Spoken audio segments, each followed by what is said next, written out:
It seems sometimes we have an impression about ethical principles like truthfulness, justice, equality, even like kindness, forgiveness, gratitude.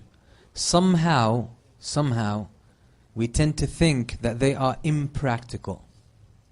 And if someone is behaving ethically, that they will face so much trouble. And life doesn't work that way. Sometimes we have this, we are aware of it, but often we are unaware of it. But this kind of, what they call it sometimes in science, meme. It's like it's a thought, it's a system within, or a thought within our system that acts like a virus. And it's not true. Because Allah subhanahu wa ta'ala, if you just reflect on Islam, Islam teaches us that which is good. Islam calls us to every virtue and calls us away from every sin and vice. That's what Islam is. Islam is all about goodness. It's all about being a better human being, being the best person you can ever be. It's a system to help you achieve this. And if you have in your mind somewhere that these ethical principles are not actually practical, are impractical, and are causing you so much trouble, this will cause you to make choices. Sometimes unconsciously, that will lead you to act unethically, and you would find a justification. Because if I'm truthful, I'll get caught. If I'm truthful, things doesn't work, my business will not work. I will not achieve my goals. I need to lie. I need to cheat.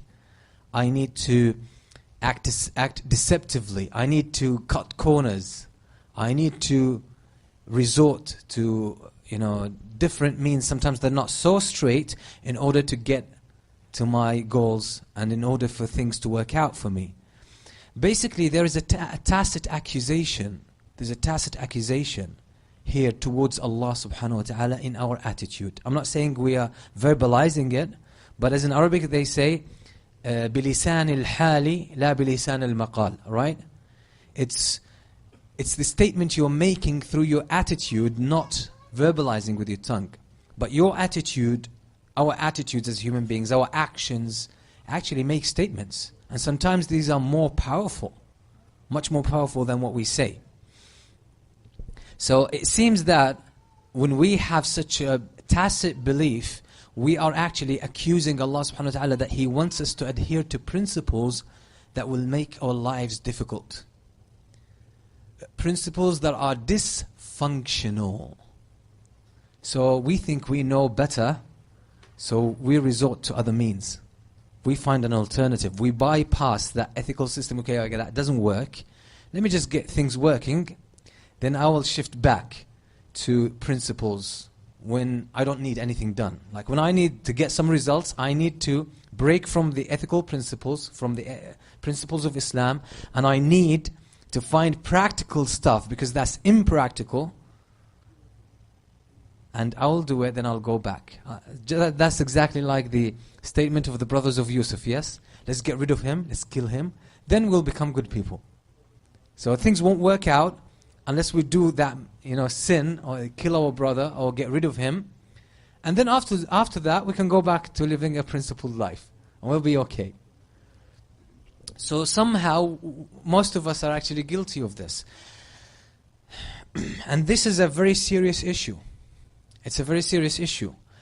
The reason is, Allah created this life and this universe, and Allah designed principles, these ethical principles of honesty, of charity, of forgiveness, of generosity, of thankfulness, of forgiveness, of equality, of humbleness and humility. Allah designed them to be the system of this life, the practical system of this life. And if you don't see the practicality, you're looking in the wrong direction. This is what Allah subhanahu wa ta'ala says, وَاللَّهُ غَالِبٌ عَلَىٰ أَمْرِهِ وَلَكِنَّ أَكْثَرَ النَّاسِ لَا يَعْلَمُونَ. And Allah will make everything come back to the truth. Allah will make everything come to its right course, take its full course and come to the right point of balance. But most people don't see that. Most people don't recognize it. Most people don't know it. And Allah designed ethical principles for the sake of practicality. So ethics speak the language of this universe. They're not against it. They're not impractical. But they need patience and insight. So if you lie, you get away with a lie, and you avoid the blame because of lying, you think you've made it. But you don't know that sometimes probably 30 years down the line, the implications of this lie through this universal, beautiful system that Allah put in this universe will actually come back to you. But by then you've forgot about the lie, so you don't make the connection. And you say, where is all this, why is all this coming my way? Where did it come from? Everything you put in this, there's a balance. This whole universe worships Allah subhanahu wa ta'ala. All of it. The only two types of creatures that have choice are human beings and jinn.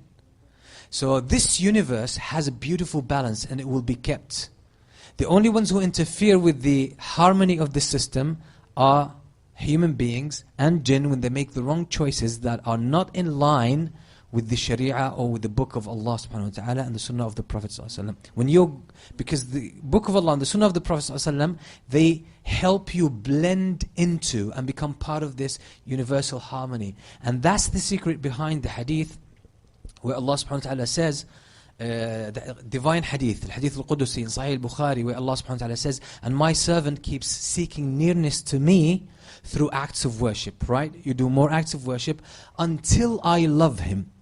And when I love him, I become what? His eyes with which he sees, his ears with which he hears, his hand with which he acts, and his foot with which he walks. وَلَئِن سَأَلَنِي لَأُعْطِيَنَّهُ. And if he asks of me, I shall give him. وَلَئِنِ اسْتَعَاذَنِي لَأُعِيذَنَّهُ. And if he seeks my protection, I shall give it to him.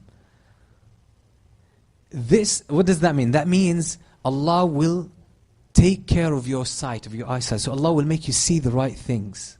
And Allah will make you see the right things in everything. So you will see the reality of everything.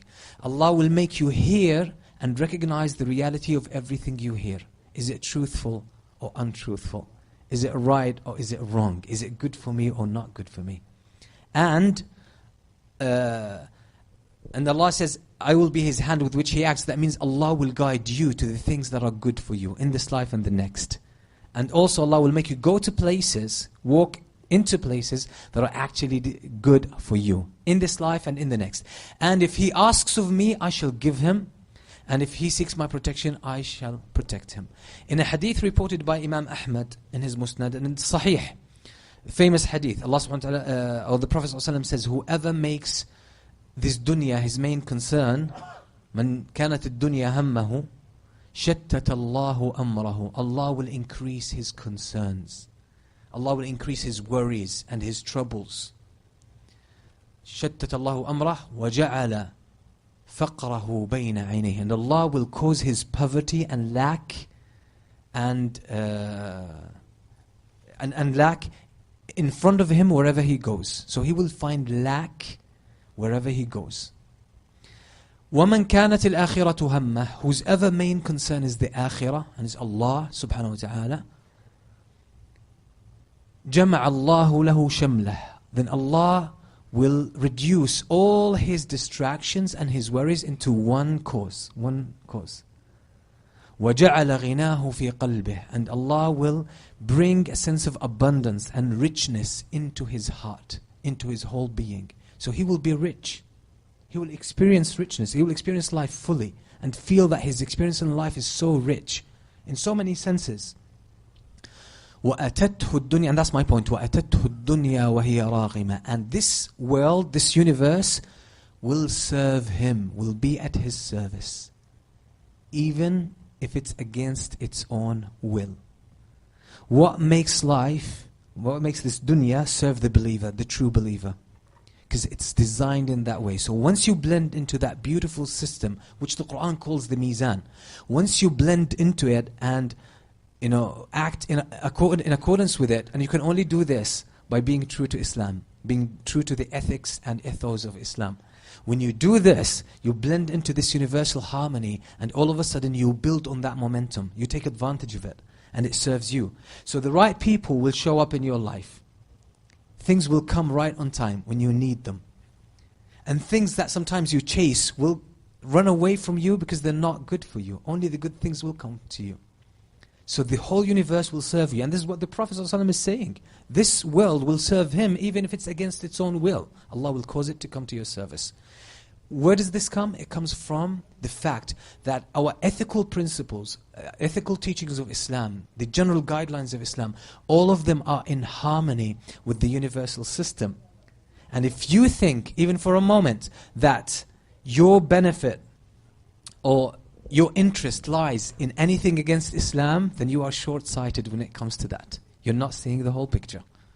One of the early generations from At-Tabi'een, he said, I looked at something I was not supposed to look at. Okay, he looked at something haram he was not supposed to look at, but he kept looking for a short while. Then he realized, he just woke up, that he was not supposed to look at it. This person reached such a high level of clarity that he caught himself, in a sin. Although it's like for, say, 2-3 seconds. Then he says to himself, Wallahi latajidanna ghubbaha walau ba'da hin. He said to himself straight away, Wallahi, you shall pay for that. You will pay for that, even if it's after a while. And he talks about himself. He says, Wallahi, he was a hafidh of the Quran. He said, I forgot the Quran 40 years later. 40 years later, I forgot the Quran. And when I realized that, it doesn't happen obviously just like that. All of a sudden he wakes up, there's no Quran in his mind. But the causes for him to forget the Quran will come together. He would be tried with so much busyness, a lot of distractions here and there, and all of a sudden he would find himself that he did not keep up with his Quran, and he has forgot a lot of the Quran. That's how Allah subhanahu wa ta'ala works, in tacit ways. And that's the meaning of Allah's name, Al-Latif. Latif, He works in hidden ways, very subtle ways you don't realize. But He makes everything come together. Even one of the early generations, a famous statement, he said, Wallahi inni la a'rifu dhanbi fi khuluqi zawjati wa suluki dabbati. That I know that I've committed a sin. I realize that when I see my wife not treating me well, I know I've committed a sin. Or when my riding animal, my horse, for example, is not so responsive, is not so cooperative, I realize I must have sinned. You see how they developed this kind of acute sensitivity towards this beautiful universal system. I want to talk about one example of this, and it's truthfulness. Truthfulness. Allah subhanahu wa ta'ala says in the Quran, and just want to see how profound these ethical principles are. Often we look at truthfulness as speaking the truth, right? Just saying what's true. But truthfulness is much more than that. And this deficient or limited kind of understanding that will limit truthfulness only to speaking what is true, or saying and uttering what is true, we are unable to reap the fruits of truthfulness. Because truthfulness is a state of being. It's a state of being. It's not only about your tongue, it's about your thoughts. It's about your heart. It's about your actions. It's about your interactions with other people. Truthfulness is a way of life. And if you are unable to maintain and observe truthfulness in all the facets of your being, of your human experience, you will not be able to be truthful with your tongue. You can't. It's impossible. Because compatibility is a human principle. We need to keep ourselves upon one path, one way.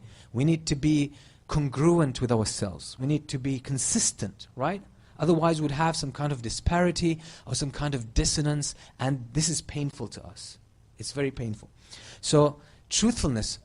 Allah subhanahu wa ta'ala says in the Quran, Ya ayyuha alladhina amanu taqullaha wa kunu ma'as sadiqeen. O you who believe, fear Allah, or have taqwa towards Allah, and be with the truthful. That means, let truthfulness be a description of who you are. So you join that group that is truly truthful. In another verse, Allah subhanahu wa ta'ala says, Ya ayyuha alladhina amanu taqullaha wa qulu qawlan sadida. O you who believe, have taqwa towards Allah, and speak a speech that is straight. Let your speech, let your words be straight, be true, be authentic. Then Allah says, what is the payoff for that? يُصْلِحْ لَكُمْ أَعْمَالَكُمْ وَيَغْفِرْ لَكُمْ ذُنُوبَكُمْ. Allah will rectify your deeds. Allah will correct the course of your actions. What does speaking the truth have to do with your actions? And that's the secret about truthfulness. So truthfulness is not limited to only speaking the truth.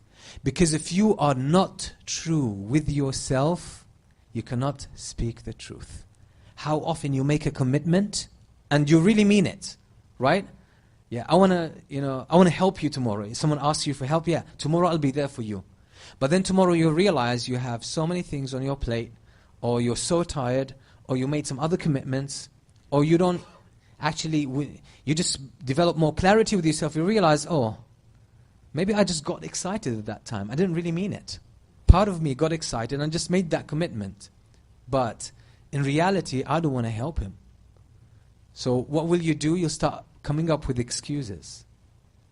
Now, you were not lying when you said, yes, I will help you, but what made you do that commitment? You were not true to yourself.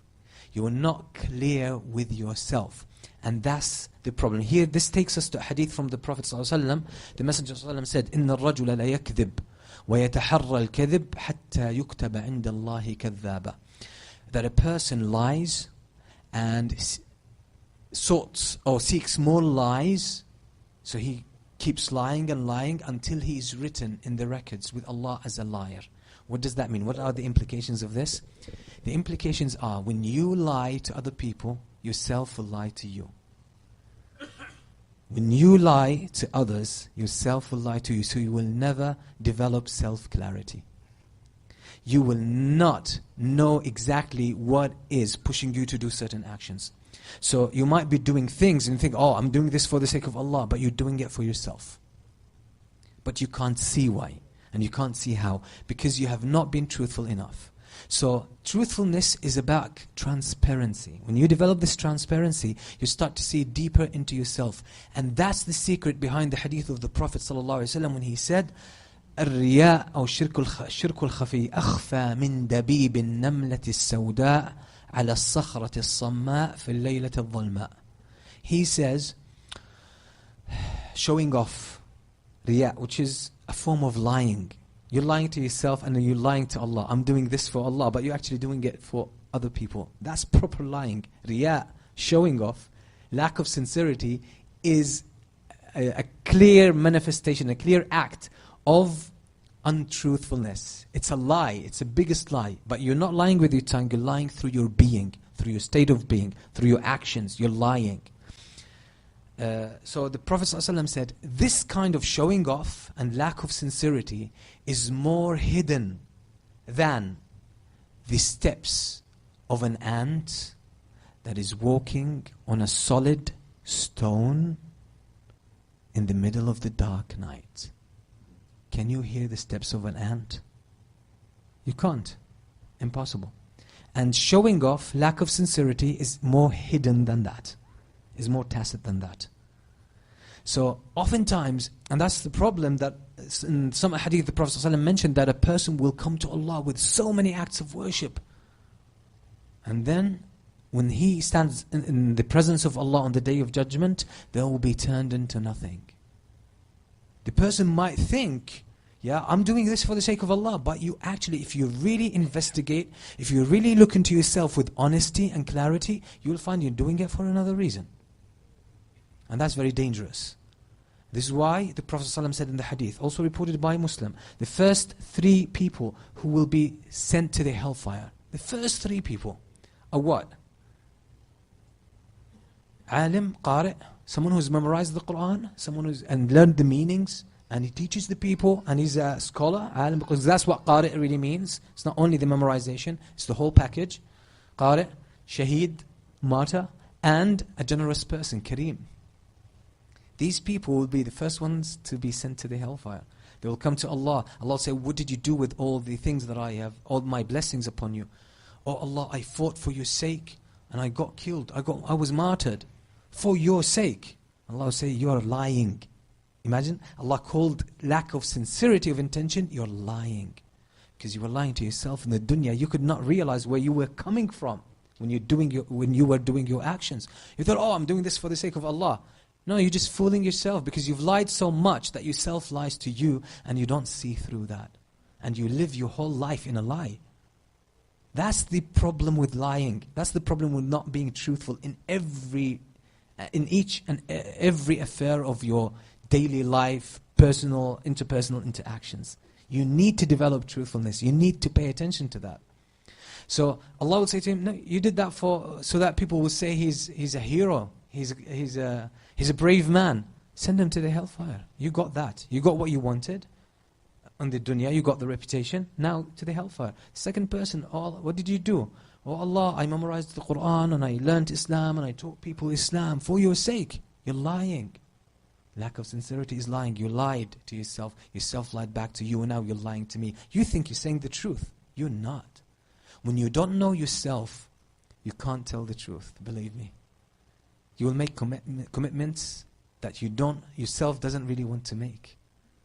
It's just the heat of the moment. The excitement sometimes overtakes you. But when you develop the clarity, you know. You know, one day, Sufyan al-Thawri radiyallahu anhu, one of the great scholars of the-Tabi'een, he was about doing something, and one of his students came and he said, you know, one of your good friends, another scholar, just passed away, and that's his janazah will take place. Would you like to come? It might be shocking to you, but there's so much, beauty in that statement. He said, he just thought, he paused for a moment and he thought, and he said, إِنِّي لَا أَجِدُ نِيَّةً لِذَلِكَ. I don't find within myself a sincere intention to do it. At that moment, he could not feel that if he went there, that would be done for the sake of Allah. He just felt it. He wasn't in that state. Probably he was busy with something else. He had something else on his mind. And he did not want to do it just for the sake of a sense of obligation or social obligation. Or for the sake of people, seeing him in that janazah or not missing him. So he realized he was not, that self-clarity, he realized he was not going to do it with the right intention. So he just confessed that. He said, I don't feel the right kind of intention to do it. So I'm just not going to do it. I'm going to go about, do what I was doing. That doesn't mean you give up good, righteous actions, but this is a high level of clarity. He realized that at this moment, I could not muster the right kind of intention. And I'm not going to do an action. I'm not going to lie to myself. I'm not going to lie to Allah and do something for the sake of people, seeing or doing what people expect of me. I'm not going to do this. That takes a lot of courage. The third person is someone who's given so much for the sake of Allah. And Allah will ask him, what did you do with everything I've given you? And he would say, oh Allah, I gave so much money out for your sake. Allah will say, you did that because you wanted people to recognize you, people to say you're generous. And indeed, people said, you got that? Send him to the hellfire. So, in a sense, truthfulness is a way of life. And if you can be true to yourself, true to Allah, true to other people, everything will just fall into place. And you can think of any sin, it's an act of untruthfulness. Any sin. If you think of any act of worship, it's actually an act of truthfulness. For example, someone steals money, takes money that doesn't belong to him. He lied to himself before making this sin. How? He convinced himself somehow that I deserve that money that doesn't belong to me. And it's okay to take it. So imagine how many lies. I deserve it. It's okay to take it. I will get away with that. These are at least 3 lies. Any kind of sin, think about it. There are so many lies behind it. There are so many lies behind it. Someone falls into the sin of zina, committing fornication. What did they do? in their very nature, humans do not desire to commit zina or to commit a sexual act with a person that's not halal for them. Humans designed that way. But the corruption happens in the mind. So a person commits zina. First of all, Allah gave you, the sexual desire is a noble desire. Sometimes we look at it, like it's a stigma, right? But this sexual desire is actually the reason we are here today. When Allah puts something inside you, when Allah puts a need inside you, a drive, natural motivation inside you, it is good. The problem only comes when you put it in the wrong place. And that's what a lot of the scholars of Islam, they said, any sin that human beings do, that's the formula for it. Taking something good and putting it in the wrong place. So for example, stealing. Sense of ownership is something designed for humans to help them survive and thrive. So when you use this need for ownership and possession to take someone else's property and violate their right to possess and maintain their property, then you have put that desire in the wrong place, and that's when it's a sin. But originally it was a good thing. Zina, sexual desire, is something very good and noble. It's designed for recreation, the reproduction of human beings, and the continuity of the human race. And through this continuity, you get a lot of rewards from your children if they are righteous. Imagine, they are it's a means to getting higher in paradise even, through this sexual desire. So it's something good. When you put it in the wrong place, you've committed a sin. Any sin, and that's what Imam al-Qayyim stated, that he said any sin originally comes from a good place within you. But you have put it in the wrong context. That's it. Any sin you can think of. Any sin. So this is why you have been untruthful to that good need, the sexual desire. You've been untruthful to it. You put it in the wrong place, and that's a lie. Lie through your state of being. A lie through your actions. So any sin you can think of, it will actually be an act of lying. Any growth, human growth, any act of righteousness, anything positive in human life, is an act of authenticity and truthfulness. You stay true to your fitrah. You stay true to the book of Allah. You stay true to the sunnah of the Prophet ﷺ. You stay true to other human beings. Someone wants you to help them in a sin. If you help them, you're not being good to them. You're not being truthful. You've lied to them. But if you tell them the truth, you say that what you're doing is wrong, I can't help you there. You should actually give it up. You are being truthful. The same is with yourself. So when you develop that kind of clarity in all your affairs, that kind of truthfulness, you will see so much clarity within yourself.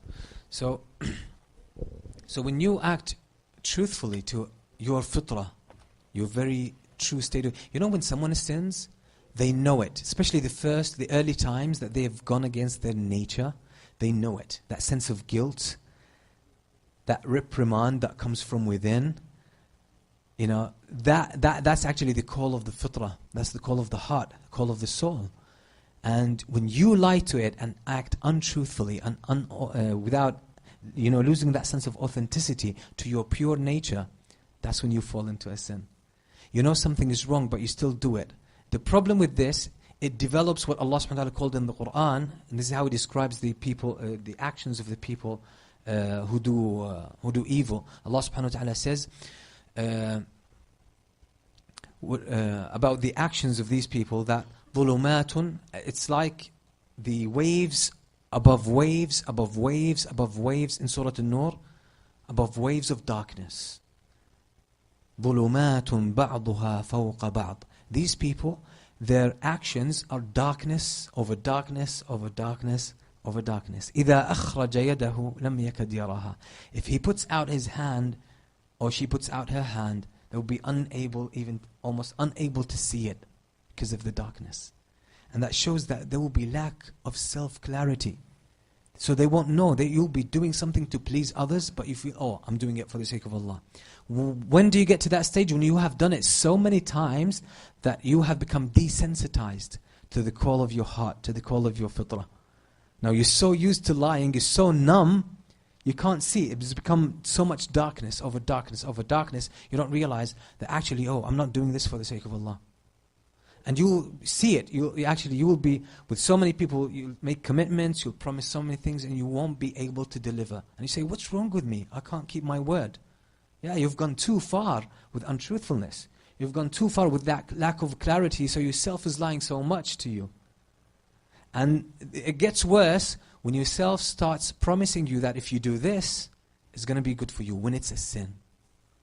When yourself takes the lead, and you completely lose control, and you're lost in life. That's like final stages, terminal stages of that kind of illness, and it becomes hard to get out of that. So truthfulness, when Allah subhanahu wa ta'ala says, be truthful, this life will work for you, even if it doesn't show. And a lot of people, I've heard a lot of stories, people told the truth in the most difficult times. And I remember I was 6 years old. 6 years old. And subhanAllah, it was a lesson from Allah subhanahu wa ta'ala. It might not happen exactly with you. That's a disclaimer, yeah? You might try this and might not work out with you. But I remember I was 6 years old and I was playing with a ball in my room, and I hit the light.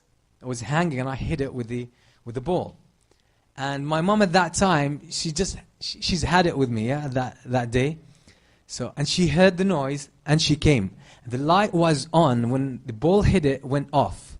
And I realized I was in trouble. Now she wasn't ready to take anything more from me. So she walks into the room. She said, she saw the light, swinging. And she says, "Did you hit it?" I was tempted to lie. I remember that. I was really tempted, but I don't know. I just realized if I lie, it's swinging anyway. So, so I just said, I remember I just saying, "Oh Allah, please save me. Save me from this moment." And I said, "Please Allah, save me from this moment." I said that in my heart, and I said, "Yes, I did." She switches the light off, switches it on, it comes on. And from that moment, I remember I said, "Oh Allah, I will never lie." I'm not sure if I kept that promise, but I'm still trying my best. But that's a very simple kind of example. But really in life, if you are truthful, you will develop more clarity. And this is why Allah, I go back to the same verses just to show you that they make a bit more sense now. That Allah subhanahu wa ta'ala says, "O you who believe, have taqwa to Allah and speak a speech that is straight. Speak the truth. Speak authentically." What will Allah do? Allah will rectify your actions. Rectify. Why? And that doesn't mean only the actions externally, because the action starts with what? Intention. Right? So Allah will rectify your intentions and will rectify your actions. And He will lead you to the right actions. So that truthfulness leads you to more clarity, so you will realize where I'm coming from within myself. Am I doing this to please, appease? Am I doing this for the sake of Allah? Am I doing this to get some kind of gain? Or am I doing it truthfully for Allah subhanahu wa ta'ala, not for any external kind of gain? Am I doing it as a true expression of my love for Allah? Am I bringing my heart and my soul into it? Or am I just doing it because I feel I have to, or just because I'm going through the motions? So that's a meaning of it. So you can see truthfulness is a state of being. It's not only your speech. And this is why in one of the battles, a new Muslim came and joined the Prophet ﷺ. And after one stage of the battle, the Muslims made actually some spoils of war. And the Prophet ﷺ was distributing them, giving everyone their share. So this man went somewhere and he came back. So the Prophet ﷺ kept his share for him with some other soldiers. When he came to his friends, they said, "That's your share from the Prophet ﷺ." He was surprised. He went to the Prophet ﷺ and he said, "I didn't join you for this. I joined you in order to get shot here, right here, for the sake of Allah subhanahu wa ta'ala." So the Prophet ﷺ left him. In the second stage, during the same kind of war, another battle, this man was brought to the Prophet ﷺ. He was carried on the shoulders. It seems the Prophet ﷺ was actually waiting for something, was anticipating something. So the man was carried, and the Prophet ﷺ could see the arrow sticking out of his throat. When he was carried, was bleeding. And he didn't see his face. He said, "Ahuwa huwa? Is it the same guy?" You can see even the excitement. I mean, read the statement, you can't help but feel the excitement of the Prophet ﷺ. Ahuwa huwa, is it he? They said yes. So everyone almost was aware of that. The Prophet ﷺ said the beautiful statement, صَدَقَ اللَّهَ فَصَدَقَهُ. He was truthful. He truly wanted that. It wasn't a passing wish. It was a sincere wish deep in his heart. He was really truthful about it. And if you are truthful with Allah, Allah will give you what you want. Allah will give you what you want. Oftentimes, we jump on a project or in a study or on a relationship and we think, oh, that's good for me. That's good for me. But actually, if you really have developed the clarity, the truthfulness with yourself, you would actually realize that it's not for me. Oftentimes, I'm talking about myself, any kind of project that I jumped into, that I got involved in, any kind of work, any kind of environment, relationship, any context, any commitment, and it didn't work out, and it turned out to be like, ended up in bad shape. Really, when I go and investigate, there was a stage when I was making a decision that there was something inside that was telling me, no. But I just pushed it to the side. I sort of suppressed that and said, no. I can find some logic there. Okay, it's quite tempting. I'm just going to do it. I'm just going to do it. So, and this is why the Prophet ﷺ, the fatwa he gave, and oftentimes we misinterpret it. A man came to the Prophet ﷺ and said, there are issues that happen and I don't have any proof about them. I'm not aware of any proof about it. What should I do? And I need to make a decision. The Prophet ﷺ said, istafti qalbak, right? Ask your heart for a fatwa. That's not for everyone. If a person has developed so much authenticity and clarity within themselves, that they have been true to their nature, true to their fitrah, true to the word of Allah subhanahu wa ta'ala, true to their other people, then they have developed so much clarity within themselves to really know where they're coming from. So they would realize. And that's what's called firasa, the sense of insight and intuition that, for example, Imam al-Shafi'i had. Sometimes we give a person a fake smile. We think, oh, that's good, yeah? That's a sunnah. No. The sunnah is to give a real smile. The sunnah is a smile is a real smile. A fake smile is not really a smile, is it? It's not. So sometimes we start distributing fake smiles. We think, oh, that's a sunnah. No, that's an act of lying. You're telling people, I'm happy to see you, while your heart's saying, I don't want to even look at you. I'm not happy with you being here. But you're giving that fake smile. Isn't that an act of lying? It's a discrepancy between two parts of who you are. Your true self, deep inside your heart, and your facial expression. Now, there are certain exceptions, and they have to be very limited. Where sometimes, in order to avoid a very difficult situation, you might give that kind of smile. As the Prophet ﷺ did with the person. The Prophet ﷺ said, "Bi'sa akhul ashira," like an evil man. Right, when he was approaching, but when he came, the Prophet ﷺ gave him a smile. Aisha asked him, obviously because she knows the general demeanor of the Prophet ﷺ, that he doesn't smile if he doesn't mean it.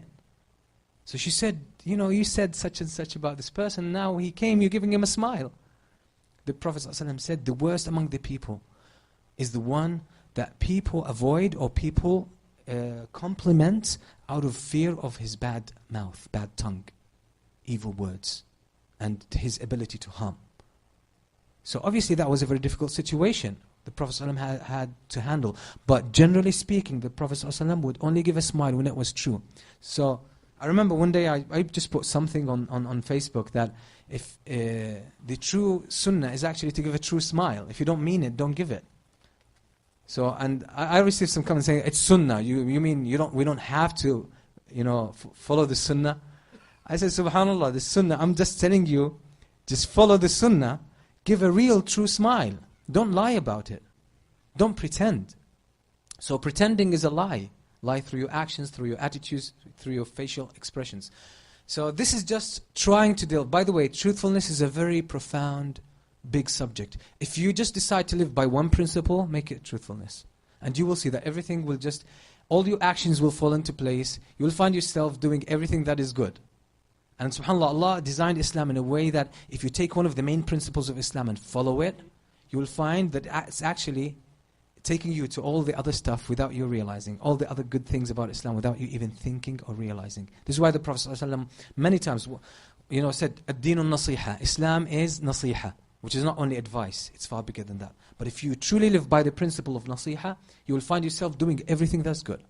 If you live by truthfulness, as Allah says, كُونُوا مَعَ الصَّادِقِينَ, be with the truthful, you'll find yourself doing everything that's good and avoiding everything that's bad. These are just different pathways into the true nature of human beings that is guided and grown and enhanced by the book of Allah and the sunnah of the Prophet ﷺ. So truthfulness is so big, but this is just a glimpse on it to show you that actually our ethical principles that Islam teaches us are very practical. Only when you judge them on a short-term basis, you're unable to see, because the story has not taken a full circle. So most people jump to conclusions, especially when we are young. You lie, you get away with it. You say the truth, you get punished. And I think, oh, you see, good principles, truthfulness doesn't work, but lying does work. But the child doesn't realize that probably 2 months later it will come back. So what goes around comes around. That's a general system. So this is why, one of the Muslim scholars made a profound statement that was quoted so often in the books, that whoever thinks that his interest or her interest lies in anything that is against the teachings of Islam, they are completely mistaken. They don't see the whole picture. So be truthful and you will see it will pay off even later on. You can deal with the immediate consequences. They might not be pleasant, because it's still, it's not the telling the truth that caused you this discomfort, but it's the fact that you've done something, right? That brought you these consequences. But hold on to truthfulness and you will see it will pay off way, way better than that.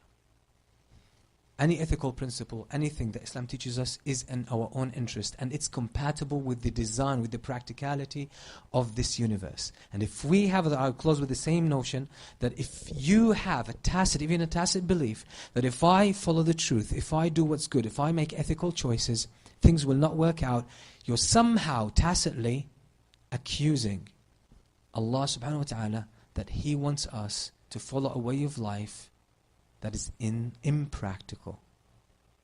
And He allows the evil ones who break His law and break His word to win and to be victorious. And that's a powerful, a huge accusation. And to me, sometimes it's more powerful than speaking it. This is by the way, why the scholars of Islam sometimes have developed 7 levels of intention. You know, your intention goes through 7 levels.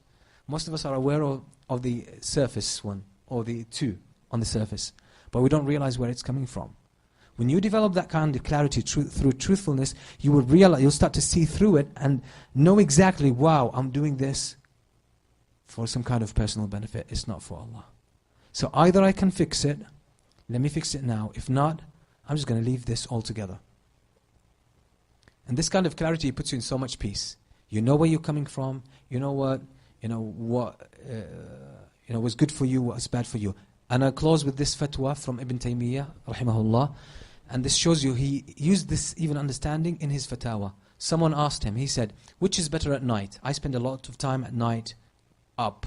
So which is better for me? To pray, qiyam al-layl, or to recite Quran, or to make dhikr, general dhikr, subhanallah, alhamdulillah, astaghfirullah, Allahu Akbar. Which is better? He said, ideally speaking, the highest reward comes with prayer. Number 2, reciting Quran. At the bottom of the list comes making random dhikr. Subhanallah, alhamdulillah, Allahu Akbar.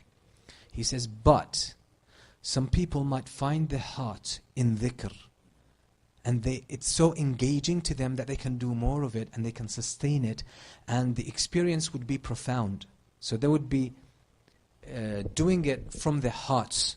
So he said, for this person, making random dhikr is better for him than the other acts.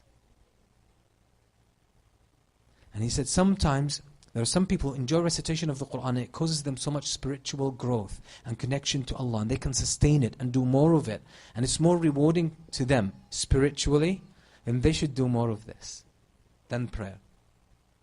See the kind of, so we need to develop this kind of clarity. And this is why some of the early generations, and this is a statement that was quoted often as well, مَنْ لَمْ يَعْرِفْ نَفْسَهُ لَمْ يَعْرِفْ رَبَّهُ. He who does not know himself well, he does not know Allah well. If you don't know the workings of yourself very well, where you're coming from, what is really moving you, what is driving you to do this kind of action, what's driving you to get into this kind of endeavor, this kind of line of action, what is pushing you there? If you don't know, you might be doing it for the wrong reason. So develop that clarity, so on the Day of Judgment you will not be surprised with the consequences. I ask Allah subhanahu wa ta'ala to make us from among the truthful and the ones that are sincere. Jazakumullah khair for your patience. Wa sallallahu wa sallam ala nabiyyina Muhammad wa alihi wa sahbihi wa sallam.